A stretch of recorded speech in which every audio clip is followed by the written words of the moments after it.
viewers, welcome to my program, Candid Talk from Northeast. Today, I have with me eminent author, translator, and journalist Ranjita Biswas. For over the decades, she has been relentlessly translating Assamese fictions into English and playing a crucial role in bridging both the languages. Ranjita Biswas won Best Translation Prize in English awarded by prestigious Sahitya Academy in 2017 for Written in Tears, a collection of fiction written by eminent Assamese writer Orupa Patangia Kolita.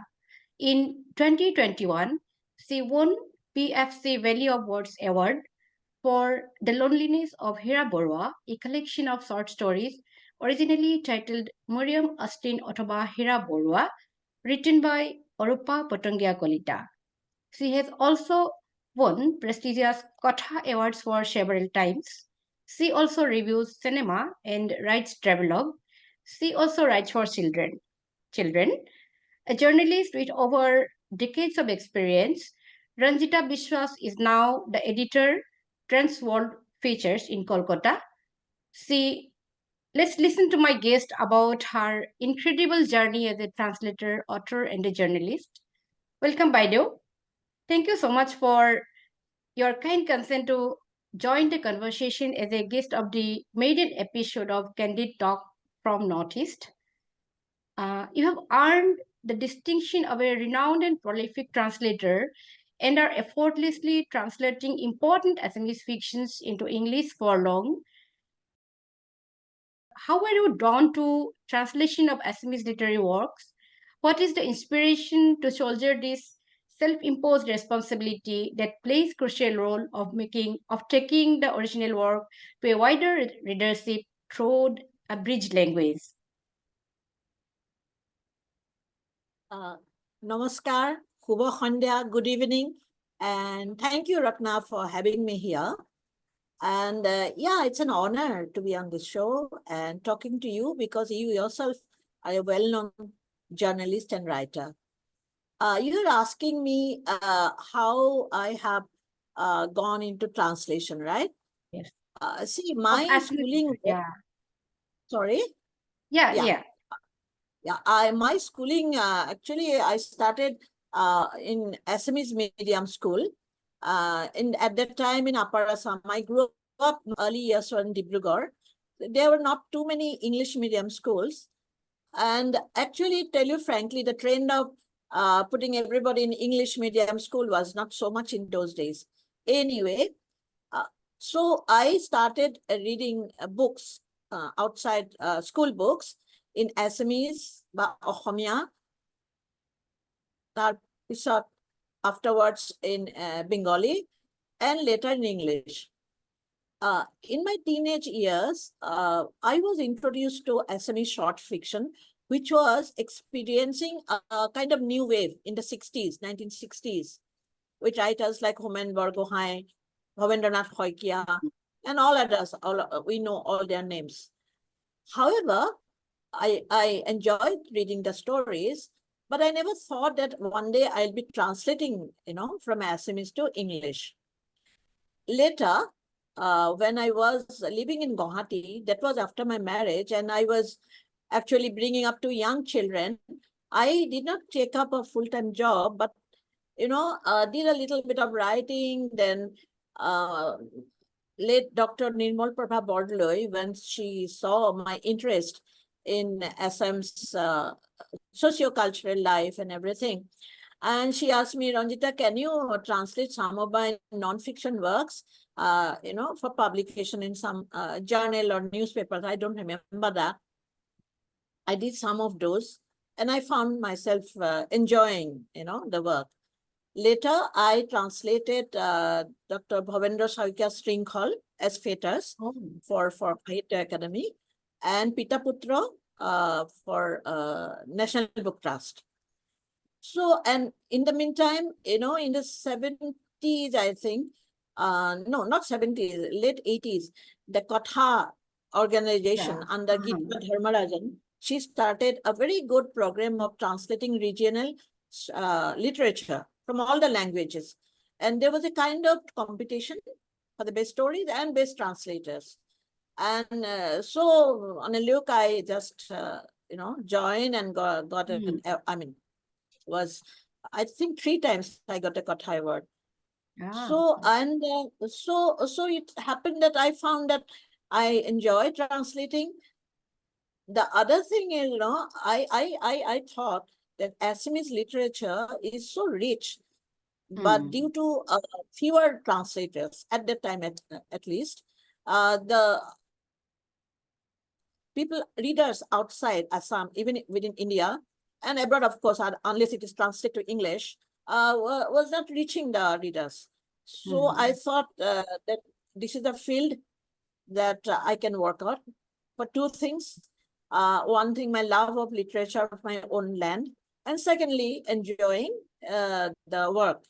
And today it's a very good sign that lots of young generation of translators are coming up, and our literature is reaching out to a wider readership. yeah. Okay. Yeah. Then what are some of the priorities for you to pick up books for translation? How do you plan and proceed once you select an original work for translation? Okay, firstly, I have to like a book or a story if I want to translate it. Unless I can relate to it, I even commission work I do not take up, frankly. And if I like something, I read twice to be sure that I'm on the right track.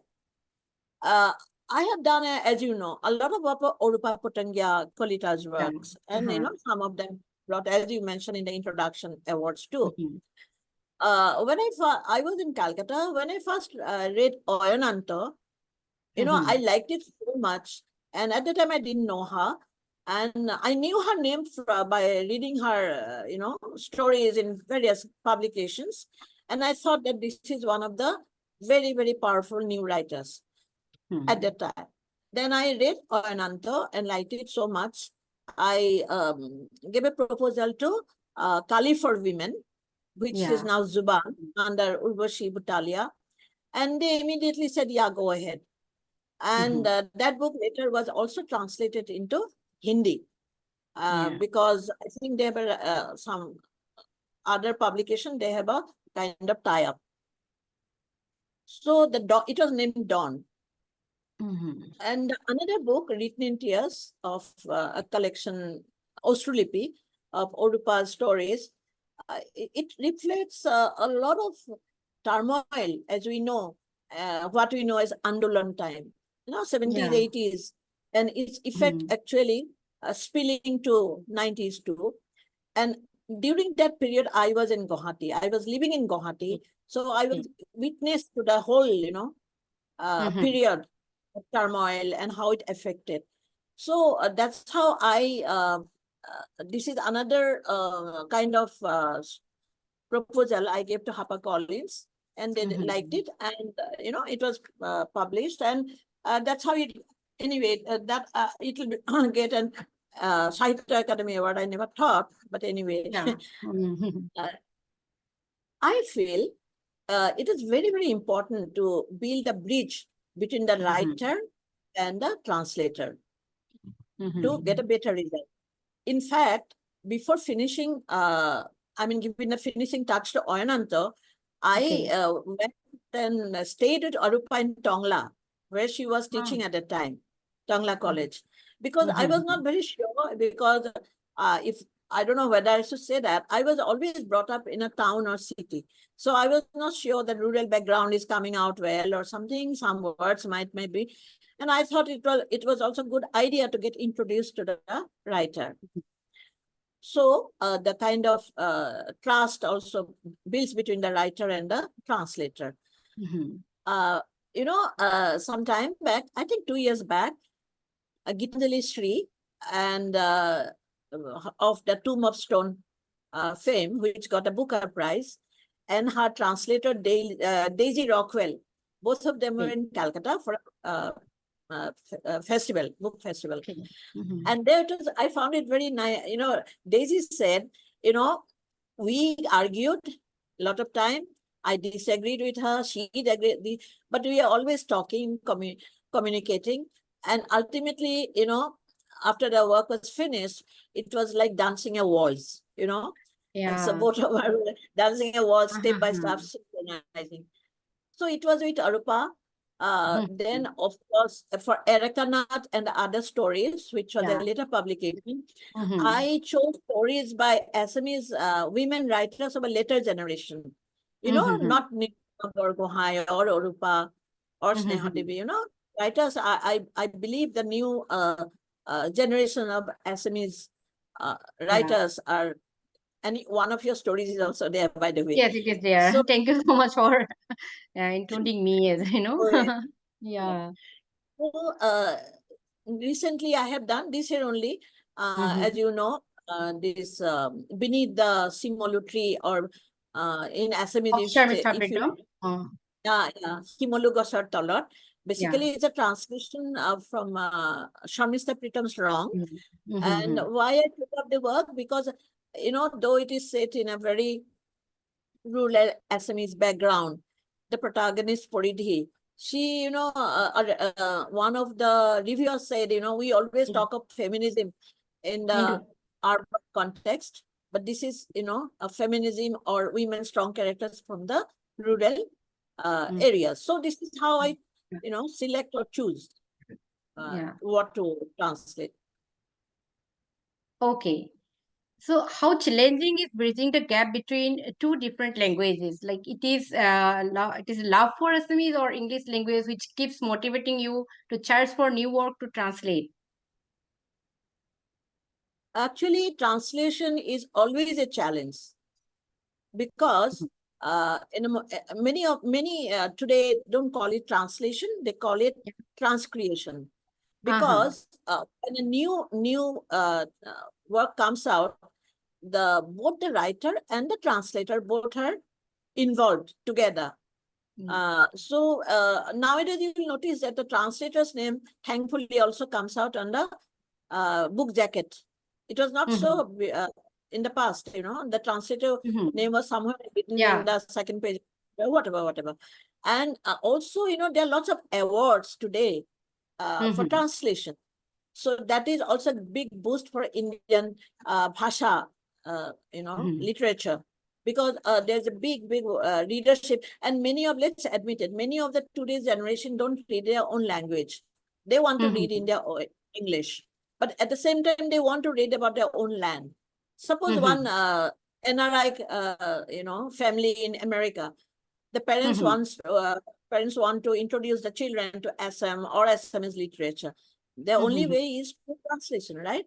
Yeah. So that's why, you know, in many forums I have said, and others might have also, that you know, that old kind of thing, lost in translation, I think it is obsolete. You know, let the purists go on debating in their forums and all, but for us readers, it is very important. Just think, if we did not have translation, could we read Premchand's Godan? Could we Mhm. read 100 years of, Yes, sorry, of challenge. uh, Yeah. yeah, Marcus, because of translation, right? Mhm. Now, you are asking me, so this is one a votary of translation, if I, from my point of view, Mhm. about challenging. Firstly, you have to be careful to bring out the inherent raw, Mhm. or the raw, or the feeling which comes Mhm. out in creation. And because the other thing, also to choose the right words, because lots of words we have which may not have from bhasha literature, we may not Mhm. have in English. And just an example I'm giving you, think of morom, which is such an inherent word in Assamese.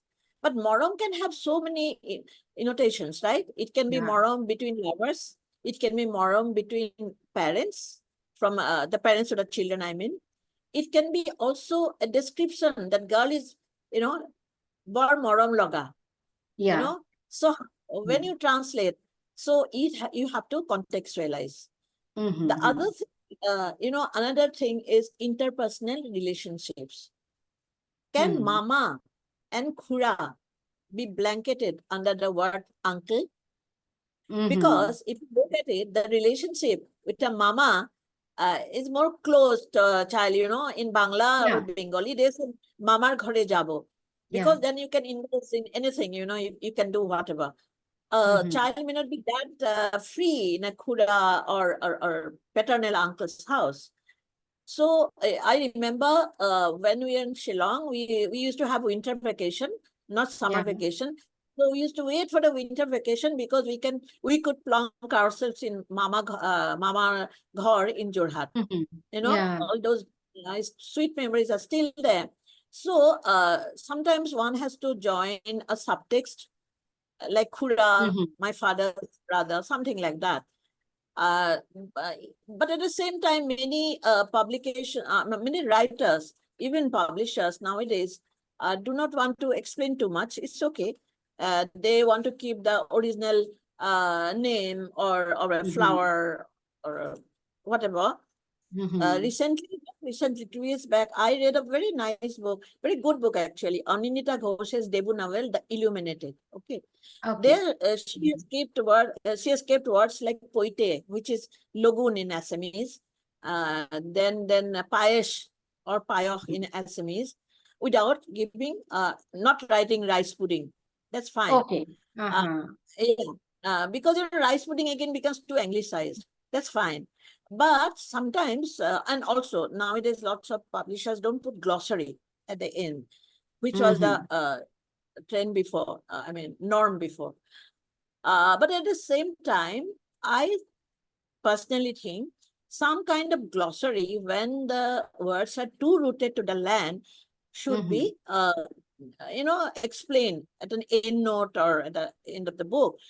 Because think of it, if we have words like Jakoi, Poita Bhat, Khorubia, Khorubia is very too much in Assamese tradition. You don't find it. Yeah. So if a French reader, reading in English or if Spanish, what he or she will understand about Khorubia. So I think sometimes a few words, when they are too rooted to the land and which very difficult to explain, should have a gloss. That's absolutely my personal view. One may agree or may not. Yeah, thank you so much. Yeah, it's a very interesting interpretation of about the challenges and all these things. And you are an independent journalist, a translator, and an author. Your reporting also appeared in prestigious Guardian newspaper, the Guardian newspaper once, and you are a contributor to so many prestigious newspapers and magazines. You also you are also a cinema critic and a member of prestigious FIPRESCI, the International Organization of Film Journalists. You are currently the editor, Transworld Features in Kolkata. So tell us something about your journey as a journalist. Okay, it's been quite a journey, frankly, Ratna. Actually, I was in love with words from my childhood, books being my constant companions. My parents were voracious readers. And I don't know whether you'll remember, when you grew up, even, wedding presents and all, people always gave books, right? Birthdays, Still books. we do that. Yeah, but very few people. I Very don't few people. find very few people. Yeah. So few. books were always companions, but I did not think of pursuing it as a vocation. In fact, my graduation, was with economics from Cotton College. Only later I did postgrad in English literature.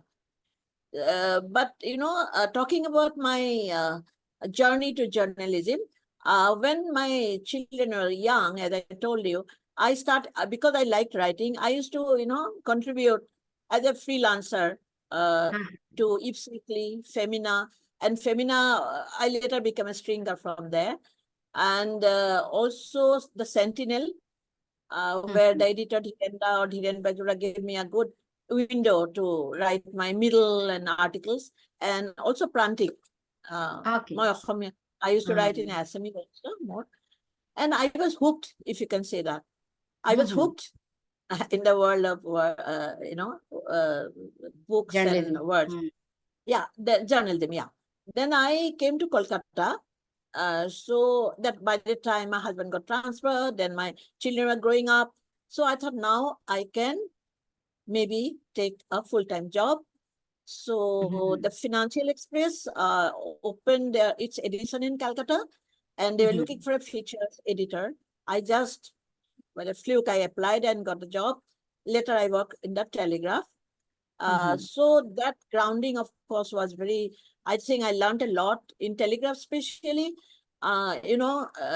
I was in a desk, of course, but we used to write our own articles, then editing, page making, so lots of grounding was done. Then after a couple of years, I thought I wanted to spread my wings, I wanted to Yeah. write, explore other areas of writing. And if you're bound to the desk, you'll understand as a Yeah. journalist, you don't have time for other things. Yes. So I left my job. I quit my job. I still wrote for the Telegraph. Then at first it was a bit difficult. Difficult in the sense to place my stories, and the salary was gone. But with the experience in working all these publications helped, and up to now, I have been what you call independent journalist. Yeah. And at the same time, around beginning of 2000, with a like-minded journalist, I started this Trans World Features, which was I think it's the only one in Eastern India, at least it was then, when we generate stories for the Sunday reading. And our clients are actually from all across India, So all these things together, I know I edit, I generate, I commission stories, and I know it's a lot of work. I enjoy it. It's okay. Oh, yeah, that's quite a prolific one. Like as a journalist, you have worked a long way. Like, and then you are still in this profession. It's so amazing, in a way. And apart from You know, all these, you also write travelogues. Then you also write for children. So how do you manage all such things? Like, see, if we talk about travel, do you remember in school always we have to write an essay, what is your hobby? I yeah, always wrote reading and traveling. So we didn't have too much of a scope of traveling at that time, within Assam maybe. But travel was always kind of, in what they call wanderlust. The mind can travel. You don't have to travel physically. But I say with God's grace, I have traveled a lot afterwards through my career as a journalist. I wrote a lot on health and all, and HIV/AIDS. So as a media scholar, I went to quite a few international conferences, and that also helped me to explore the lens. Like first I went to Spain for a Barcelona conference, and all these, and later, of course, on my own, I traveled a lot, and solo traveling, by the way. I mean, people say a middle-aged Indian woman traveling alone, you are brave. I said, no, nothing brave about it. I don't mind. I travel on my own, and also, and I have and you written this try to book explore called, all the possibilities, like all the opportunities. yeah, It's I quite. wrote this book called Notes from a Spanish Mm-hmm. Diary. That book is actually, I travel a lot in Spain. I love that country. But Ratna, when I write a traveler, I don't write it, oh, you arrive in this airport, you take this taxi. I mean, for that, you have all the internet you can search, right? I like to Mm-hmm. explore the walking on the street. I want to explore their culture and the people. People talk on Mm-hmm. the street, and also do a kind of a little Mm-hmm. bit of background reading on the country. So Spain, when I wrote this book, I did a lot of reading on the in a history and its cultural and social life, and Mm-hmm. found so many interesting things, like the flamenco dance. That is a flamenco dance of Spain. Mm-hmm. Actually, when I went to the roots, I found that Mm-hmm. it actually started with the Banjaras or the Gypsies, as Mm-hmm. they used to call it, who traveled from the via Pakistan, Afghanistan to Eastern Europe and landed there. And, local culture they mixed with. And so that dance also had a lot of similarity with our Kathak dance too. Mm-hmm. Then the food, if you, I'm quite a foodie, as I like to always explore local food. So when I had paya, they Mm-hmm. pronounce it paya. it's so much like our khichdi. Only Yeah. thing, because it is near the sea, they have lots of seafood added to it. Mm-hmm. In Barcelona, and all these things I put in the book. Like Mm-hmm. in Barcelona, there's a heritage park. I saw an old, very senior old woman. She was weeping, Mm-hmm. but it's small, like Assam's Tathal. So she immediately reminded me of my grandmother, Aita. Mm-hmm. So that also, all these things, and also if you are aware, I wrote a book called a coffee table book, Brahmaputra Mm-hmm. and the Assam Valley. I travel with the river, not underwater, but along the river, and exploring the cultural history of Assam. So that is the kind of traveler I like to do. And in Yeah. fact, I'm also writing one now. Okay. Based on your long experience of as a translator, would you like to share any special thoughts with young Assamese language writers? Oh, yeah, yeah. Oh, I forgot to tell you, children's literature are right, because, then you become a child again, not child, adolescent again. So this book called Music of the Hills Mm-hmm. is actually set in Meghalaya, and it has been Mm-hmm. translated by NBT. It has been translated to lots of Indian languages and Spanish too. Yeah, coming back to the last question you asked. Uh, yeah, actually, I it is known that Assamese literature is very rich, especially short stories. They are so rich, but people, unless the translation is there, you cannot read them. And you ask me, with my long experience, that what I see, of late, I am reading a lot of young writers in Assamese. They're Yeah. amazing. I find the subjects and Yeah. language, and I also find the language is evolving a lot, but Mm-hmm. from when we started reading. And my only wish is that this new prajanma or new generation will continue Yeah. writing uh, with subjects and with a lot of social masses. I find a lot of social masses in many of the uh, recent writings. Mm-hmm.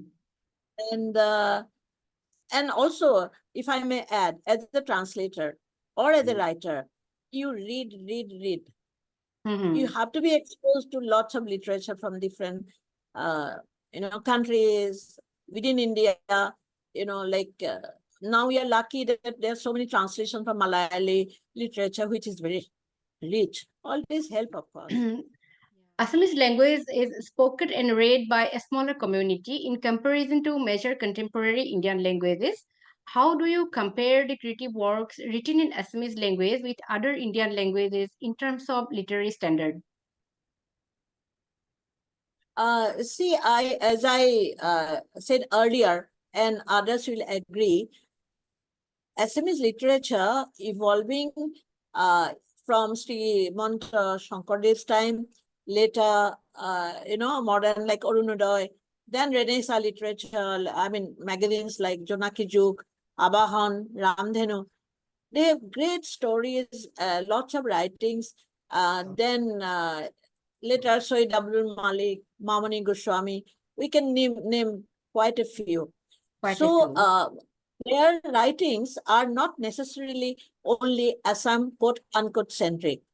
Their Potavumi or the background can be in Northeast or Assam, but their worldview, all are very, very universal.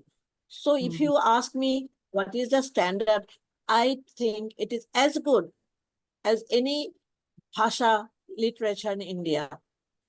See, people know about Bengali literature a lot. Of course, Tagore, Rabindranath Tagore got the Nobel Prize, and they have great writers, and all. But those writings are very great literature, but also known because of the translation, you know. So Mhm. the rich heritage of our language also, uh, you know, were not exposed that much because they were not only to English or any other literature, I mean, bhasha or language in India. So, you know, when one of the reviewers of my latest book said, we have come to know so much about Assam, we didn't know, though we are next to each other, like West Bengal and Assam. Though in Assam, people know much more about Bengali literature. One is, of course, same script, but also, you know, in English translation. So I personally feel Assamese short fiction is one of the best in India. Okay. Novels are good, but short fiction at different forums, people have talked about it. And of late, I have been reading a lot of new writings by new writers.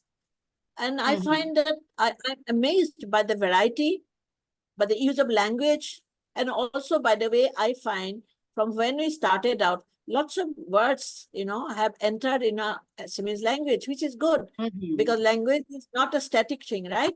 Yeah. And so I feel that today the contemporary Assamese literature is as good as any Indian language. Only thing we need a lot of translations so that, you know, people know about it. Yeah. That is my personal view. And also, another thing, Ratna, when you translate into English, people can then translate to any other Indian language, right? Like Don was translated to Hindi. So that is also very important. Because there are fewer people. Somebody said, I don't remember which interview I listened to. The person said, if I ask from Bangla or Assamese, you translate to English, I find lots. If I ask from Assamese to Malayalam, do you find any? No. Yeah. You know Yes. the problem. Yeah. Okay. Thank you so much, Ranjita Baidio, for enlightening us by sharing your story of your incredible journey. I am grateful to you for your time and look forward to have you once again as a guest in coming days. Thank you, my viewers. I will come back with another guest soon. Till then, goodbye. Thank you, Ratna, for having me here. I enjoyed that talk. Thank you very much. Thank you. Thank you so much.